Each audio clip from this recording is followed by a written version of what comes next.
صادق official stories دیکھنے والوں کو خوش آمدید۔ دوستو، اگر آپ نے ہمارا چینل سبسکرائب نہیں کیا تو کر لیجئے تاکہ ہماری ہر نئی آنے والی ویڈیو آپ تک پہنچ سکے۔ سلطان محمود غزنوی کے محبوب وزیر ایاز نے اپنے پرانے کپڑے اور جوتے ایک کمرے میں رکھے ہوئے تھے۔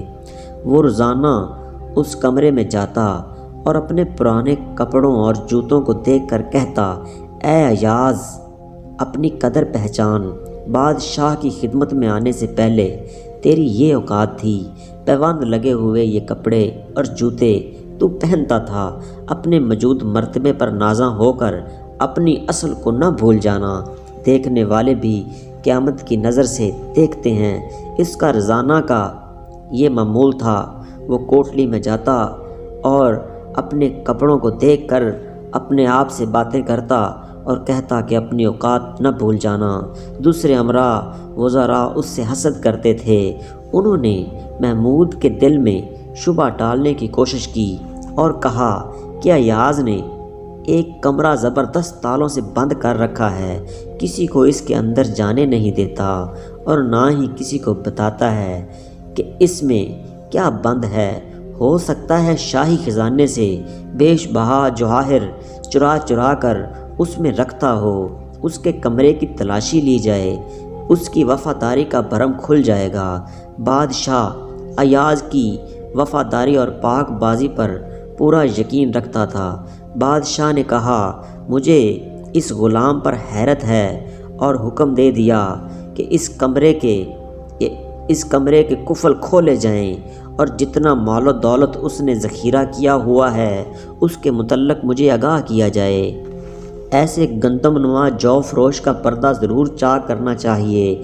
بادشاہ کا حکم پاتے ہی حاسدین نے قفل توڑ ڈالا اور یوں اندر گھسے جیسے چھاچھ سے بھرے ہوئے گہرے برتن میں مکھی مچھر گھس جاتے ہیں۔ انہوں نے کوٹلی کا گوشہ گوشہ چپا چپا چھان مارا، سوائے بسیدہ کپڑوں اور جوتوں کے کچھ نہ ملا۔ آپس میں کہنے لگے، ایاز بہت ہی چلاک ہے، ضرور اس نے زور جواہر دفن کر رکھے ہوں گے۔ انہوں نے پھوڑے لے کر سارے کمرے کا فرش توڑ ڈالا مگر کچھ ہاتھ نہ آیا۔ پھر جنجلا کر کوٹھڑی کی دیواریں توڑنے لگے۔ شاید وہ خزانہ اینٹوں کے اندر چھپا ہوا ہو۔ ہر اینٹ سے لاحول کی آواز آنے لگی۔ آخر ندامت اور پشیمانی کا پسینہ ان کی پیشانیوں سے بہہ بہہ کر چہرے پر آنے لگا۔ ان کی گمراہیوں اور بےہودگیوں کا ثبوت وہ گڑھے اور ٹوٹی ہوئی دیواریں دے رہی تھیں جنہیں ان حاسدین نے حسد کی آگ میں اندھے ہو کر گرا ڈالا تھا۔ اس بےہودہ کارروائی کے بعد انہیں یہ خوف دامن گیر ہوا کہ بادشاہ کو کیا جواب دیں گے۔ آخر کار اپنی جان سے مایوس ہو کر روتے اور چہروں پر گرد و غبار ملتے بادشاہ کی خدمت میں حاضر ہوئے۔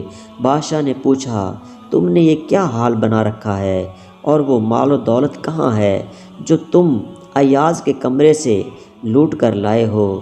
تمہاری صورتوں پر وحشت کیوں برس رہی ہے اور تمہارے رخساروں کا خون کون چرا کر لے گیا ہے؟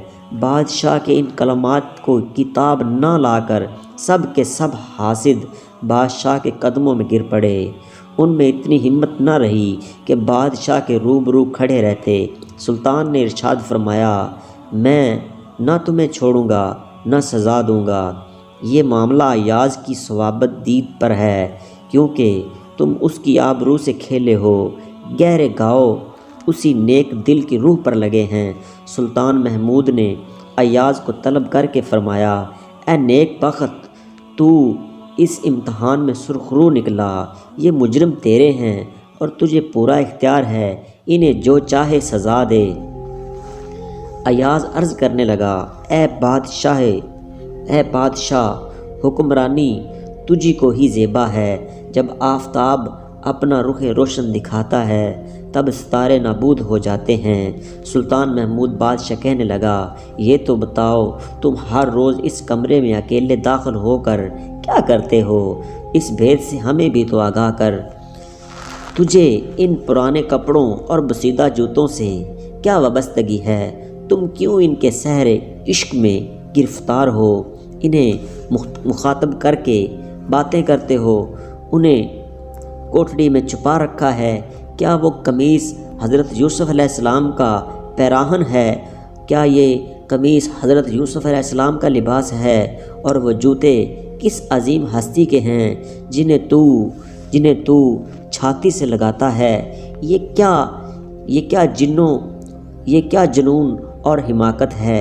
یہ تو نہایت ادنا قسم کی بت پرستی معلوم ہوتی ہے۔ ایاز کی آنکھوں سے موتیوں کی لڑی جا رہی تھی۔ روتے روتے عرض کرنے لگا، اے شاہ زیجا، میرا موجود مرتبہ آپ ہی کے لطف و کرم کا مرہون منت ہے، ورنہ میں تو حقیقت میں ایک مسکین اور بے نوا آدمی ہوں، اور یہی پرانے کپڑے اور جوتے پہننے کے لائق ہوں۔ یہ میری غریبی کے دنوں کی یادگار ہے۔ ان کی حفاظت کرنے سے میری غرض یہ ہے کہ اپنے بلند منصب اور شان پر مغرور ہو کر کہیں اپنی حقیقت کو نہ بھول جاؤں۔ اصل میں ان کی حفاظت نہیں کرتا، بلکہ اپنی اصلی ذات کی حفاظت کرتا ہوں۔ تو دوستو، اس حکایت سے ہمیں کیا درس ملتا ہے؟ کہ انسان کو ہر دم اپنی حقیقت سے آگاہ رہنا چاہیے، ورنہ بعض لوگ اپنی حقیقت کو فراموش کر کے خدا بننے کی کوشش کرتے ہیں، جس کا نتیجہ خسارے کے سوا کچھ نہیں ہوتا۔ اگر آپ کو ہماری ویڈیو اچھی لگی تو لائک کر کے ہماری حوصلہ افزائی ضرور کیجیے گا، اور چینل کو سبسکرائب کر لیجئے تاکہ ہم ایسی ہی اچھی ویڈیوز آپ تک پہنچاتے رہیں۔